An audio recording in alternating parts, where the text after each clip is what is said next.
ভাই কই যান? আরে আসসালামু আলাইকুম, ভালো আছেন?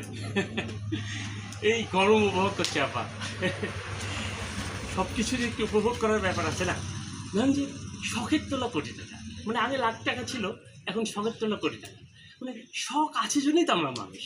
আমরা মানুষ যদি শখই পূরণ করতে না পারলাম, তাহলে মানুষ আর জন্মায় লাভ কী হলো? এই ধরেন হুট করে একদিন এসে আজরাইল আসলো, এসে বললো যে এইবারে চল, এই পৃথিবীতে তো সময় শেষ, টুক করে নিয়ে চলে গেলো। তারপর কী হলো? মরে গেলাম, সব শেষ। তাহলে কি শখ হলো?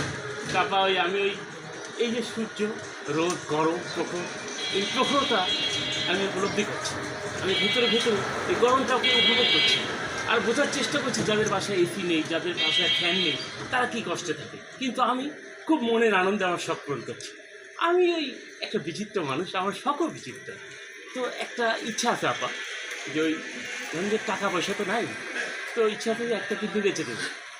একটা কিডনি দিয়ে তো মানুষ অনেকদিন বাঁচে, তাই না? একটা কিডনি বেচে দিলাম, তারপর ধরুন ওই কিডনির টাকা দিয়ে আমার এই দেশ, সুজলা সুফলা শস্য শ্যামলা, এই দেশটা একটু ঘুরে ঘুরে বেড়ালাম। শখের ব্যাপার আর কি।